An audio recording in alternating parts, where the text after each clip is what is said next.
Hi guys, आप सभी लोगों का हमारे यूट्यूब चैनल स्टडी फ्लाइट में बहुत बहुत स्वागत है। दोस्तों, आज हम उन रसों को लेकर के आए हैं जो कक्षा 10 और 12 के लिए वेरी वेरी मोस्ट इम्पॉर्टेंट है। ठीक है, क्या है? वेरी वेरी मोस्ट इम्पॉर्टेंट है। ठीक है ना। तो आइए हम एक एक को करके अच्छे से पढ़ते हैं जो कक्षा 10 और 12 वालों के लिए बहुत ही महत्वपूर्ण है। ठीक है, तो आइए पढ़ते हैं एक एक। क्या है? पहला हास्य रस। क्या है? हास्य रस। ठीक है, हास्य का मतलब समझते हो क्या होता है? हास्य का मतलब होता है हंसना, है कि नहीं है? हास्य का मतलब हंसना होता है। ठीक है, तो इसकी परिभाषा देख लेते हैं। इसकी परिभाषा है हास्य रस का। देखो, हास्य रस का स्थायी भाव क्या होता है? हास होता है। क्या होता है? हास होता है। ठीक है, अर्थात कि जब किसी काव्य में विचित्र स्थिति, क्या विचित्र स्थिति या फिर किसी की वेशभूषा आदि का वर्णन किया जाता है और वहां हंसी उत्पन्न हो तो वहां पे कौन सा रस होगा? हास्य रस होगा। कौन सा रस होगा? हास्य रस होगा। ठीक है, तो आइए हम हास्य रस के अंगों के बारे में चर्चा करते हैं ना कि हास्य रस के कितने अंग होते हैं, इसके अंतर्गत क्या क्या चीजें आती है। ठीक है, आइए देखते हैं ध्यान से। क्या है? पहला हमारा स्थायी भाव। क्या है? स्थायी भाव है। ठीक है ना, स्थायी भाव। देखो, हास्य रस का स्थायी भाव क्या होता है? हास होता है। क्या होता है? हास होता है। स्थायी भाव क्या होता है? हास होता है। ठीक है, आफ्रालंबन। भाई, आफ्रालंबन किसको कहते हैं? पिछले वीडियो में हम पढ़ा चुके हैं कि आफ्रालंबन किसको कहते हैं? जिसके मन में हास का भाव जगा हो। हास का मतलब हास माने क्या होता है? हंसी, अर्थात जिसके मन में हंसी उत्पन्न हो वही तो आफ्रालंबन होता है ना। आफ्रालंबन उसको कहते हैं जिसके मन में हास का भाव जगा हो। जैसे श्रोता हो सकता है, यानी कि सुनने वाला हो सकता है, पाठक हो सकता है, और दर्शक मतलब देखने वाला भी हो सकता है। ठीक है, और तीसरा टॉपिक हमारा क्या है? विषयालंबन। क्या है? विषयालंबन। ये क्या होता है? वह व्यक्ति जिसके कारण मन में भाव जगा हो, उसको क्या कहते हैं? विषयालंबन कहते हैं। क्या कहते हैं? विषयालंबन कहते हैं। ठीक है, देखो एक बार फिर से देख लो कि आफ्रालंबन क्या होता है? कि जिसके मन में हास का भाव जगा हो वही क्या होता है? आफ्रालंबन होता है कि नहीं है? और विषयालंबन क्या होता है? विषयालंबन जो होता है विषयालंबन क्या होता है? कि वह व्यक्ति जिसके कारण मन में भाव जगा हो, जैसे कि हम जोकर को देख लेते हैं। किसको देख लेते हैं? जब हम जोकर को देख लेते हैं तो जब जोकर को देखते हैं तो हमारे अंदर हंसी उत्पन्न होती है कि नहीं होती है? होती है ना। हाँ, जोकर के कारण क्या हुआ? जोकर के कारण हमारे अंदर हंसी उत्पन्न हो गई, है ना। तो जिसके कारण हंसी उत्पन्न होती है उसको क्या कहते हैं? विषयालंबन कहते हैं। क्या कहते हैं? विषयालंबन कहते हैं। ठीक है, उद्दीपन क्या होता है? उद्दीपन विभाव क्या होता है? देख लेते हैं। हंसाने वाले के हाव भाव अथवा वे परिस्थितियां जिसके कारण स्थायी भाव जगा है।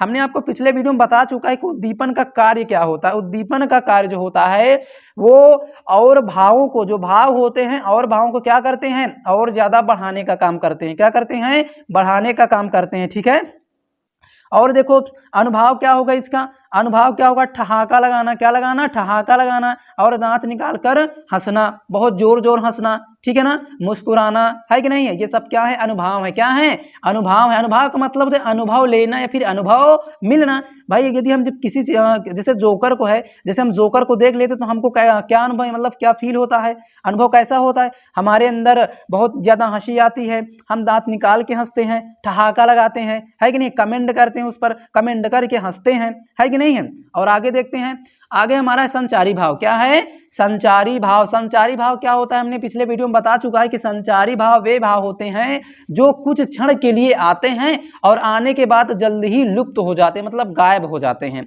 है कि नहीं है? तो देखो, संचारी भाव के अंतर्गत क्या क्या चीजें आती है?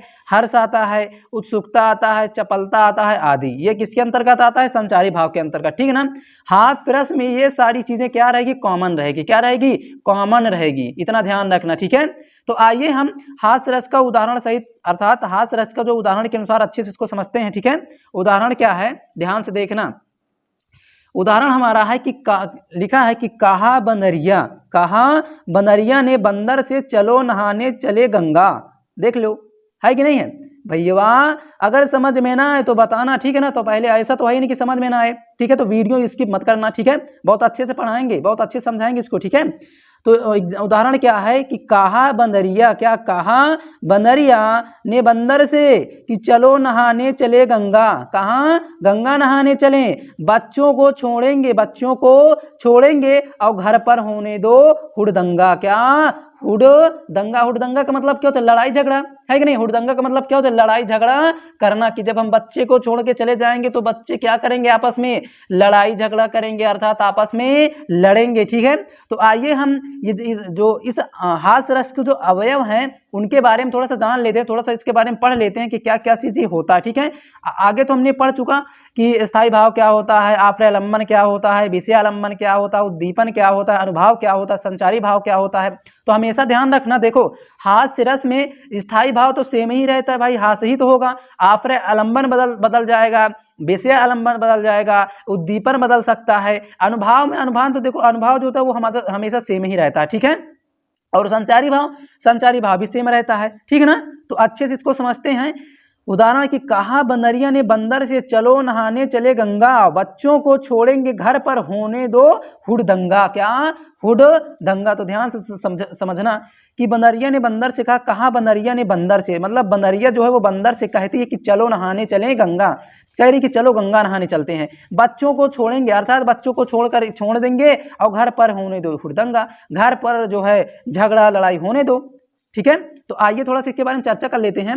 क्या है, पहला हमारा स्थायी भाव है, क्या है स्थायी भाव। स्थायी भाव क्या है इसका, भाई इसमें हंसी उत्पन्न हो रही कि नहीं हो रही है, हाँ हंसी उत्पन्न हो रही ना भाई। कहा बंदरिया बंदर से चलो नहाने चले गंगा और बच्चों को छोड़ेंगे घर पर होने दो हुड़दंगा, है कि नहीं है।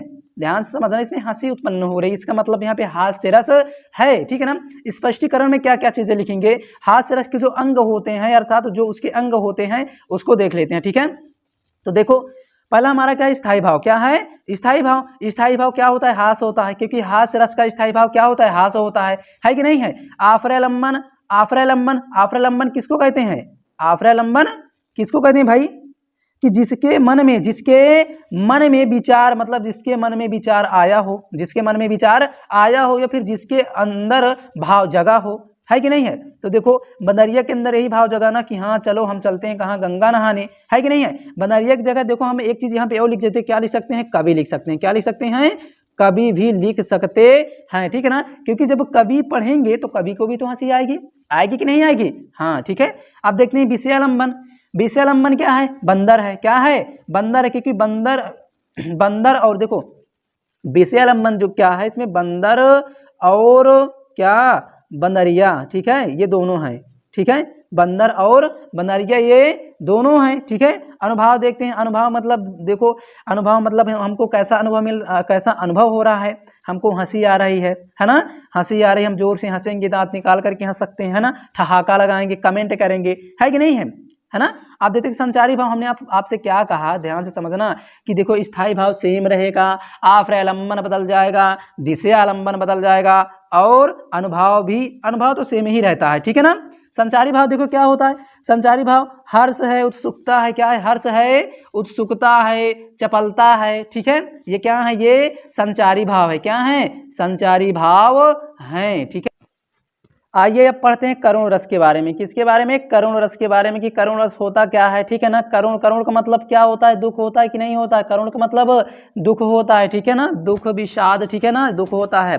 तो करुण रस की परिभाषा देख लेते हैं। करुण रस की परिभाषा क्या होती है कि करुण रस का स्थायी भाव क्या होता है, शोक होता है, क्या होता है, शोक होता है, ठीक है। अर्थात जब किसी काव्य में नायक या नायिका के दुख का वर्णन, किसका वर्णन, दुख का वर्णन, या फिर गरीबी से उत्पन्न दुख का वर्णन, या फिर किसी दुर्घटना द्वारा अपाहिज हो जाने पर उत्पन्न दुख का वर्णन किया जाता है, तो वहां पे कौन सा रस होता है, करुण रस होता है। कौन सा रस होता है, करुण रस होता है। अब मान लो जैसे डिफिनेशन यदि आपको बहुत बड़ी लगे तो इसकी डिफिनेशन और भी इससे भी सरल है। क्या है कि जानते हो ना कि रस के कितने अवयव होते हैं, रस के भाई 4 अवयव होते हैं, विभाव, अनुभाव, संचारी भाव, है ना, विभाव, अनुभाव और संचारी भाव होता है, विभाव, अनुभाव संचारी भाव और स्थायी भाव, है कि नहीं है? स्थायी भाव, विभावन भाव और संचारी भाव, ये रस के अवयव होते हैं, है कि नहीं है? कि मान लो डिफिनीशन यदि आपको बड़ी लगे तो इसकी डिफिनीशन ऐसे बना सकते हैं कि जब स्थायी भाव, विभाव, अनुभाव और संचारी भाव का संयोग होता है तो वहां पे किस रस की उत्पत्ति होती है? करुण रस की उत्पत्ति होती है। या फिर करुण रस का स्थायी भाव शोक नामक जब स्थायी भाव, विभाव या फिर संचारी भाव में संयोग होता है तब वहां पे किस रस की उत्पत्ति होती है? करुण रस की उत्पत्ति होती है। किस रस की? करुण रस की उत्पत्ति होती है। तो आइए करुण रस के भी हम अवयव जान लेते हैं कि इसके अवयव कौन कौन से होते हैं, क्या होते हैं, ठीक है ना। आइए देख लेते हैं बहुत अच्छे से। सॉरी, देखते हैं स्थायी भाव। क्या? स्थायी भाव। देखो हमने आपको बता चुके हैं कि करुण रस का स्थायी भाव क्या होता है? शोक होता है। क्या होता है? शोक होता है। तो स्थायी भाव क्या हो जाएगा? शोक हो जाएगा। क्या हो जाएगा? शोक हो जाएगा। और आश्रय आलम्बन क्या हो जाएगा? आश्रय आलम्बन हमने आपको बता चुके हैं ना, मतलब हम आपको बता चुके हैं कि आश्रय आलम्बन उसको कहते हैं कि जिसके मन में भाव जगता है उसको क्या कहते हैं? आश्रय आलम्बन। और विषयालंबन किसको कहते हैं? जिसके कारण मन में भाव जगता है उसको क्या कहते हैं? विषयालंबन कहते हैं। क्या कहते हैं? विषयालंबन कहते हैं। तो पहले देखते हैं आश्रय आलम्बन, अर्थात जिसके मन में भाव जगा हो उसको क्या कहते हैं? आश्रय आलम्बन कहते हैं। क्या कहते हैं? आश्रय आलम्बन कहते हैं। ठीक है, जैसे नायक हो सकता है, नायिका हो सकती है, ठीक है ना। नायक हो सकता है और नायिका भी हो सकती है। ठीक है, आगे देखते हैं विषयालंबन। विषयालंबन क्या होता है? ध्यान से देखो कि जिसके कारण मन में भाव जगा हो, जिसके कारण मन में भाव जगा हो, ठीक है, या फिर किसी का मृत्यु होना या सदा के लिए बिछड़ गया हो, ठीक है ना। जब भाई अब सोचो किसी की अगर मृत्यु हो जाएगी तो उसके कारण हमको दुख होगा कि नहीं होगा? होगा ना, बिल्कुल होगा। और मान लीजिए कोई प्रेमी है, वो अपने प्रेमिका से सदा के लिए बिछड़ रहा हो, तब भी तो दुख हो सकता है। दुख होगा कि नहीं होगा? तब वहां पे कौन सा रस होगा? करुण रस होगा। कौन सा रस? करुण रस होगा। ठीक है, आइए उद्दीपन को देख लेते हैं। ठीक है, अच्छे से। उद्दीपन क्या होता है? हमने उद्दीपन के बारे में बता चुके हैं ना कि उद्दीपन की जो एक कंडीशन होती है, जो परिस्थिति होती है, ये भावों को और ज्यादा जागृत करते हैं। क्या करते हैं? और ज्यादा जागृत करते हैं और बढ़ाने का काम करते हैं, है कि नहीं है? वे परिस्थिति, मान लो इसकी परिभाषा क्या होती है कि वे परिस्थिति या वस्तुएं जिनके कारण, अर्थात जिसके कारण स्थायी भाव जगा हो, जिसके कारण स्थायी भाव जगा हो, जैसे मृत्यु हो सकता है, किसी की मृत्यु के कारण हो सकता है, दुर्घटना के कारण हो सकता है, गरीबी के कारण हो सकता है कि नहीं है? ये सब क्या करेंगे? ये सब हम जो भाव होंगे, जो उत्पन्न जो भाव होंगे, उनको क्या करेंगे? और बढ़ा देंगे, है कि नहीं? और बढ़ाने का काम करेंगे। अनुभाव क्या होता है? अनुभाव आश्रय की चेष्टाएं, जैसे आश्रय की चेष्टाएं भाई जब वो किसी की मृत्यु पर जब वो विलाप करेगा, यानी जब उसको दुख होगा तो उसको कैसा अनुभव होगा? भाई वो क्या करेगा? चीखेगा, चिल्लाएगा, छाती पीटेगा, है कि नहीं? छाती पीट कर रोएगा, है कि नहीं? लोट पोट के रो सकता है कि नहीं है? तो वो अनुभव का मतलब है अनुभव लेना, अनुभव मिलना, है ना, कि आपको अनुभव कैसा मिला है। ठीक है, संचारी भाव क्या होते हैं देख लेते हैं। ठीक है, संचारी भाव देख ले, जैसे दुख है, क्या है? ग्लानि है, चिंता है। संचारी भाव के बारे में हमने भी आपको पहले भी बता चुका है ना, बताएं कि नहीं बताएं? संचारी भाव, अब संचारी भाव वे भाव होते हैं जो थोड़े समय के लिए आते हैं और उसके बाद गायब हो जाते हैं। वो क्या कहलाते हैं? संचारी भाव कहलाते हैं। थोड़े समय के लिए आते हैं, उसके बाद लुप्त हो जाते हैं, मतलब गायब हो जाते हैं, है कि नहीं है? हाँ, आइए करुण रस का उदाहरण के अनुसार इसको अच्छे से समझते हैं। ठीक है, इसका उदाहरण क्या है कि मणि खोए भुजंग सी जननी, फनसा पटक रही थी शीश, अंधी आज बना कर मुझको किया न्याय तुमने जगदीश, है कि नहीं है? ध्यान से समझना। पर उदाहरण क्या है कि मणि खोए भुजंग सी जननी, फनसा पटक रही थी शीश, और अंधी आज बना कर मुझको किया न्याय तुमने जगदीश। ठीक है ना, तो इसका पहले अर्थ समझ लेते हैं। ठीक है, इसका अर्थ क्या होता है? आप लोगों ने जो है नील और श्रवण की कहानी तो सुनी होंगी, है कि नहीं है? हाँ, सुनी होंगी, हम फिलहाल आप लोगों ने सुनी होंगी। ठीक है, तो क्या होता है, जो श्रवण होते हैं, श्रवण अपने माता पिता को लेकर के शायद कहीं जा रहे थे। ठीक है, तो क्या हुआ, रास्ते में उनको प्यास लग गई, तो श्रवण ने अपने माता और पिता की प्यास बुझाने के लिए वो पानी की तलाश में एक नदी के किनारे गए। कहाँ गए? नदी के किनारे गए। जब वो वहां पर गए तो उसी वक्त, उसी समय और उसी दिन राजा दशरथ जो है शिकार के लिए बाहर घूम रहे थे। ठीक है, मतलब जो राजा दशरथ थे वो नदी के दूसरी ओर थे, ठीक है ना। तो जब जो है फ्रवण ने जब अपने जो वो लोटा लिया था, है ना, लोटा जो लिया था अर्थात जो कमंडल लिया था, अपने कमंडल को जब उसने नदी में डुबोया तो उसमें से जो गुड़गुड़ की आवाज़ हुई, वो गुड़गुड़ की आवाज़ राजा दशरथ तक पहुंच गई।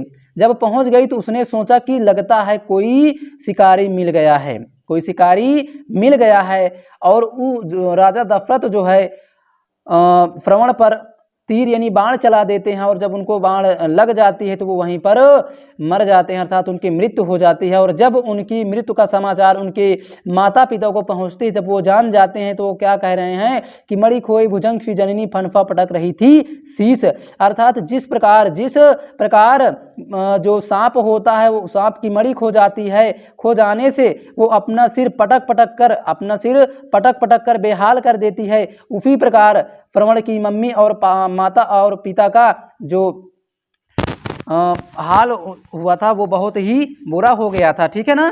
तो वही कह रहे हैं कि मणि खोए भुजंग सी जननी फनसा पटक रही थी शीश, अंधी आज बनाकर मुझको किया न्याय तुमने जगदीश। अर्थात अंधी आज बनाकर मुझको किया न्याय तुमने जगदीश। हे जगदीश, जगदीश का मतलब क्या होता है? भगवान। क्या होता है कि हे भगवान, आज तुमने मुझे अंधा बना करके न्याय नहीं किया है, न्याय नहीं किया है। क्यों नहीं किया है? क्योंकि आज मेरे पुत्र की मृत्यु हो गई है और उसका संहार आपने किया है, वो भी राजा दशरथ। मैंने अपने आंखों से उनको आज बताओ, आज उनको मैं देख नहीं सकती हूँ। हे प्रभु, हे जगदीश, आपने मुझे अंधा बना करके अच्छा नहीं किया है। यह कैसा न्याय है? कहाँ का न्याय है ये? ठीक है ना। तो आइए हम इस रस के अवयव के बारे में जान लेते हैं। पहला होगा क्या? स्थायी भाव। क्या होगा? स्थायी भाव। सोचो यहाँ पे क्या हमको दुख हो रहा है कि नहीं हो रहा है? यहाँ पे दुख हो रहा है कि नहीं हो रहा है? जब दुख हो रहा है तो यहाँ पे कौन सा रस हो जाएगा? करुण रस। कौन सा रस? करुण रस हो जाएगा, ठीक है। तो इसका स्थायी भाव क्या हो जाएगा? शोक हो जाएगा। क्या हो जाएगा? शोक हो जाएगा। और आश्रयालंबन, आश्रयालंबन तो समझते हो किसको कहते हैं? आश्रयालंबन उसको कहते हैं कि जिसके मन में भाव जगता है, जिसके मन में भाव जगता है। वो पाठक हो सकता है, कवि हो सकता है, श्रोता हो सकता है कि नहीं है? इनके अंदर भाव जग सकते हैं। भाई पढ़ेंगे तो उसके अंदर दुख का भाव जगेगा कि नहीं जगेगा? जगेगा ना। हाँ। और देखो विषयालंबन क्या होता है? विषयालंबन किसको कहते हैं? जिसके कारण हमारे हृदय में क्या भाव जगा है, भाई क्या कहलाएगा? विषयालंबन कहलाएगा। श्रवण की वजह से ही तो दुख उत्पन्न हुआ है कि नहीं है? इसी के कारण तो दुख उत्पन्न हुआ है ना। और देखो उद्दीपन क्या होता है? उद्दीपन जो है दशरथ की उपस्थिति, क्योंकि उद्दीपन क्या काम करता है? उद्दीपन जो होता है वो भाव को और जागृत करता है ना। दशरथ की उपस्थिति यहाँ पे क्यों कहा गया है? क्यों कहा गया है? क्यों लिया गया? क्योंकि यदि वहां पे यदि दशरथ ना होते, उनके उस परिस्थिति में यदि दशरथ ना होते तो ऐसा जो कर्मकांड हुआ था ऐसा ना होता, है कि नहीं है। अब देख लेते हैं अनुभव। अनुभव इसमें क्या है? अनुभव क्या होगा भाई? जब श्रवण की मृत्यु हो जाएगी तब उनके जो मम्मी पापा उनको कैसा फील होगा? उनको अनुभव कैसा होगा? वो रोएंगे, खूब चिल्लाएंगे, खूब चीखेंगे, जोर जोर से चिल्लाएंगे, अपना सिर पटकेंगे, है कि नहीं है। तो अनुभव में क्या लिख सकते हैं कि सिर पटकना, जोर जोर से चिल्लाना, ठीक है, लोट पोट कर रोना, ठीक है कि नहीं है।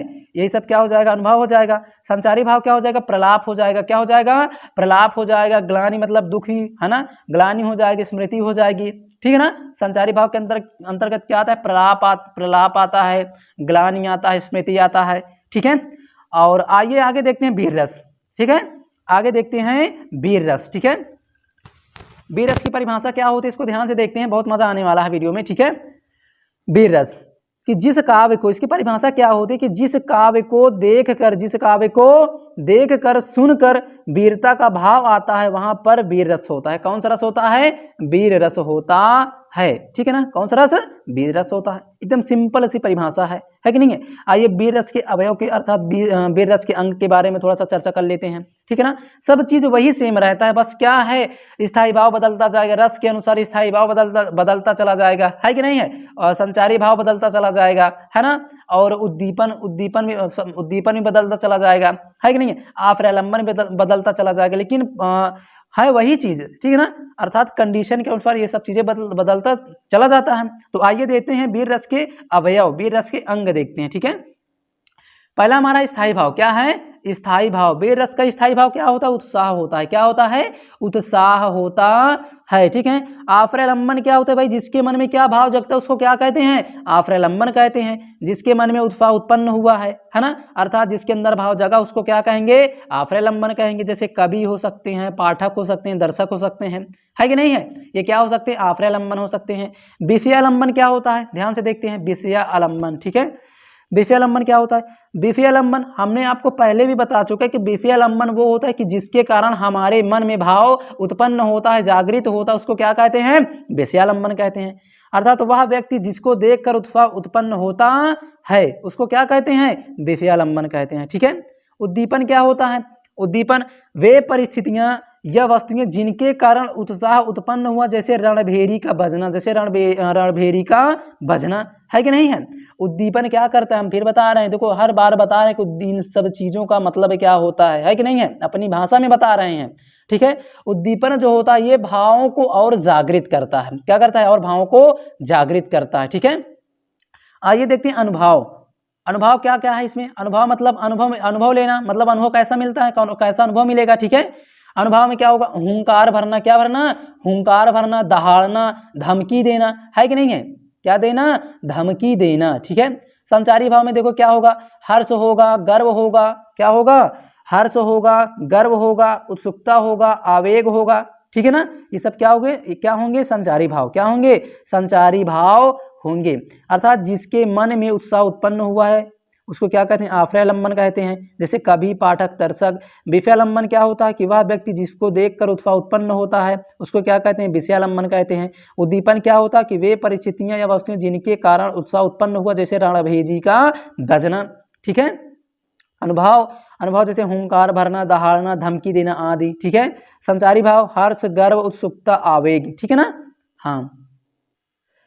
आइए देखते हैं जो है हम अभी पीछे क्या मतलब अब देखते हैं वीर रस का उदाहरण। ठीक है ना? क्या देखते हैं? वीर रस का उदाहरण देखते हैं, अच्छे से समझेंगे। ठीक है। क्या है उदाहरण? कि मुझे तोड़ लेना, क्या? मुझे तोड़ लेना बनमाली उस पथ में तुम देना फेंक, और मातृभूमि पर शीश चढ़ावे जिस पथ जावे वीर अनेक, जिस पथ जावे वीर अनेक। ठीक है। तो आइए इसका पहले हम उदाहरण समझ लेते हैं। ठीक है। उदाहरण तो वही है, इसका अर्थ समझ लेते हैं। ठीक है। क्या है कि मुझे तोड़ लेना बनमाली उस पथ में तुम देना फेंक, और मातृभूमि पर शीश चढ़ावे जिस पथ जावे वीर अनेक। ठीक है। तो इसका अर्थ क्या होगा? जो सॉरी पुष्प जो है, अर्थात जो पुष्प है वो इसमें पुष्प कह रहा है, पुष्प मतलब क्या होता है? फूल। फूल कह रहे हैं कि क्या कह रहे हैं? कि मुझे तोड़ लेना बनमाली, हे बनमाली आप मुझे तोड़ लेना, आप मुझे तोड़ लेना।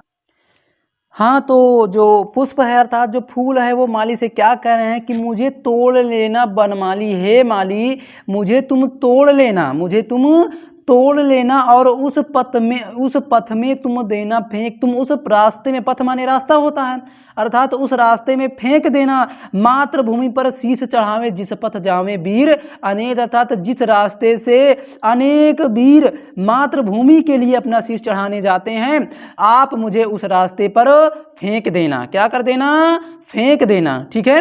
तो आइए इस उदाहरण जो दिया गया है, अर्थात इस रस के माध्यम से हम क्या करते हैं? इस रस के अवयव के बारे में जान लेते हैं। ठीक है। स्पष्टीकरण के बारे में जान लेते हैं। तो स्पष्टीकरण में क्या लिखेंगे? स्थायी भाव। स्थायी भाव इसका क्या हो जाएगा? उत्साह। क्या हो जाएगा? उत्साह हो जाएगा। क्यों? क्योंकि यहाँ पे वीरता का भाव हो रहा है कि नहीं हो रहा है? वीरता का भाव हो रहा है कि नहीं है? जब वीरता का भाव हो रहा है तो ये मतलब यहाँ पे वीर रस है, और जब वीर रस है तो वीर रस का स्थायी भाव क्या होगा? उत्साह होगा। क्या होगा? उत्साह होगा। ठीक है। आफ्रालंबन क्या होगा? हमने आफ्रालंबन के बारे में बता चुके हैं, है ना? हम जो है आफ्रालंबन के बारे में बता चुके हैं। क्या बता चुके हैं? कि जिसके मन में भाव जगता उसको क्या कहते हैं? आफ्रालंबन कहते हैं, है कि नहीं है? जैसे पाठक हो जाएगा, कवि हो जाएगा। ठीक है ना? जो कवि इसको लिखेंगे उसके मन में भाई वीरता का भाव जगेगा कि नहीं जगेगा? जगेगा। पाठक वो उनके अंदर भी जगेगा। ठीक है। विषयालंबन के बारे में बातचीत कर लेते हैं। विषयालंबन अर्थात जिसके कारण हृदय में भाव जगता है, जिसके कारण हृदय में भाव जगता है उसको क्या कहते हैं? विषयालंबन कहते हैं, है कि नहीं है? जैसे भाई विषयालंबन, पुष्प की अभिलाषा। पुष्प की अभिलाषा मतलब पुष्प की इच्छा है, अर्थात फूल की इच्छा है। क्या इच्छा है?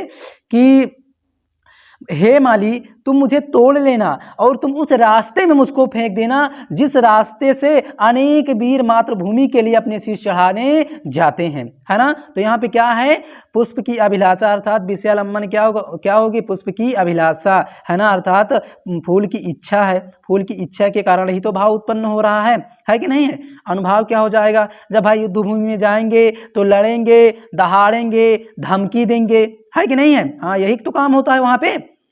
और आगे देखो, संचारी भाव, संचारी भाव में क्या होगा, हर्ष होगा, उत्सुकता होगा, गर्व होगा आदि, ठीक है। संचारी भाव में क्या होगा, हर्ष, उत्सुकता, गर्व आदि, ठीक है। तो आइए आगे देखते हैं शांत रस। क्या, शांत रस देख लेते हैं, ठीक है ना। शांत रस क्या होता है इसके बारे में जान लेते हैं। शांत रस, इसकी परिभाषा क्या होती है, ध्यान से समझना, एकदम इजी है, ठीक है ना। इसको हमने एकदम जो है इजी बनाया है, ठीक है।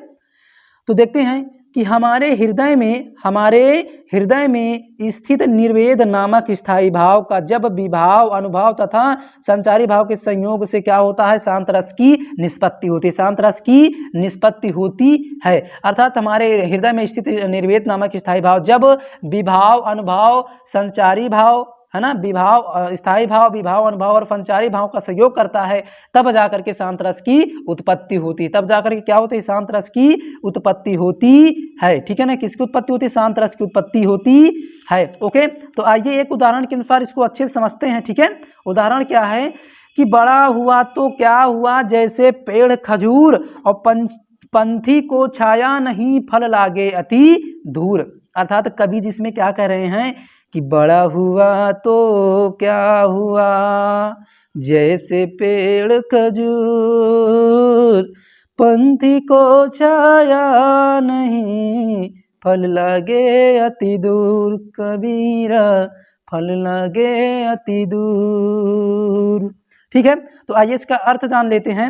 कबीरदास जी कह रहे हैं, क्या कह रहे हैं कि ऐसे बड़े होने से, बड़ा हुआ तो क्या हुआ, मतलब ऐसे बड़े होने से क्या फायदा, जैसे खजूर का पेड़ जो होता है वो बहुत बड़ा होता है कि नहीं, खजूर का पेड़ बहुत बड़ा होता है, ठीक है। और क्या करता है, जो पंथी का मतलब क्या होता है, यात्री मतलब राहगीर होता है ना, जो छाया, पंथी को छाया नहीं मतलब यात्रियों को क्या करता है, छाया नहीं देता है, छाया नहीं देता है। और फल लागे अति दूर, और उसमें जो फल होते हैं ना, फल बहुत दूर लगते हैं, इतने दूर लगते हैं कि उनको तोड़ा नहीं जा सकता है, उनको तोड़ा नहीं जा सकता है। तो आइए शांत रस के हम अवयव के बारे में बात कर लेते हैं, उसके अंग के बारे में बात कर लेते हैं, ठीक है ना। किसमें भाई, स्थायी भाव क्या है, विभाव कौन है, आश्रयलंबन क्या है, विषयालंबन कौन है, संचारी भाव क्या है, ठीक है ना। तो आइए इसको अच्छे से समझ लेते हैं, ठीक है। देखते हैं स्थायी भाव। क्या, स्थायी भाव हमने आपको मतलब बता चुके हैं, हमने आपको जो है बता दिए हैं कि भाई देखो, शांत रस का स्थायी भाव क्या होता है, शांत रस का स्थायी भाव निर्वेद होता है। क्या होता है, निर्वेद होता है, ठीक है ना। तो स्थायी भाव क्या हो जाएगा, इसका निर्वेद हो जाएगा। क्या हो जाएगा, निर्वेद हो जाएगा। और आश्रयलंबन क्या हो जाएगा, कवि, क्यों, क्योंकि कवि जब इसको पढ़ेगा तो उसके मन में ही तो विचार उत्पन्न होगा, है कि नहीं है, उसके मन में ही तो विचार उत्पन्न होगा। और विषयालंबन, विषयालंबन यहाँ पे क्या, संसार है, संसार की तुलना की गई है। किसकी तुलना की गई है, संसार के माध्यम से, पेड़ के माध्यम से, और पेड़ के माध्यम से संसार की तुलना की गई है, ठीक है। और संचारी भाव क्या है, संचारी भाव क्या, इसमें ग्लानि है, क्षमा है, धृति है आदि, ठीक है ना। संचारी भाव क्या होते हैं, ग्लानि, क्षमा, धृति आदि, ठीक है ना। तो हमने जो है इसके बारे में सब बता चुके हैं कि भाई स्थायी भाव क्या होता है। स्थायी भाव क्या होता है, एक बार फिर से एक बार रिवाइज कर लेते हैं। स्थायी भाव वे भाव जो हमारे जन्म से लेकर मृत्यु तक हमारे हृदय में विद्यमान रहते हैं, उसको क्या कहते हैं, स्थायी भाव कहते हैं। और आश्रयलंबन क्या होता है, अर्थात जिसके मन में भाव उत्पन्न होता है, उसको क्या कहते हैं, आश्रयलंबन कहते हैं। क्या कहते हैं, आश्रयलंबन कहते हैं। और विषयालंबन क्या होता है, विषयालंबन अर्थात जिसके कारण हमारे हृदय में भाव उत्पन्न होता है, उसको क्या कहते हैं, विषयालंबन कहते हैं। क्या कहते हैं, विषयालंबन कहते हैं। उद्दीपन क्या होता है, उद्दीपन का अर्थ होता है कि वे भावों को और जागृत करते हैं, और जागृत करने का काम करते हैं, मतलब और बढ़ाने का काम करते हैं, ठीक है। संचारी भाव क्या होता है, ग्लानि, क्षमा, धृति आदि, ठीक है ना। ये सब हो जाएगा संचारी भाव में, ठीक है ना। तो आई होप वीडियो अच्छी लगी हो तो प्लीज वीडियो को बहुत ज्यादा से ज्यादा शेयर करें, और अपने दोस्तों के साथ बहुत ज्यादा से ज्यादा शेयर करें, ठीक है। तो यदि वीडियो आपको अच्छी लगी हो तो प्लीज वीडियो को लाइक करना ना भूलें, ठीक है। तो मिलते हैं अगले नेक्स्ट वीडियो में एक नए टॉपिक के साथ, ठीक है। तब तक के लिए टाटा बाय बाय, ओके।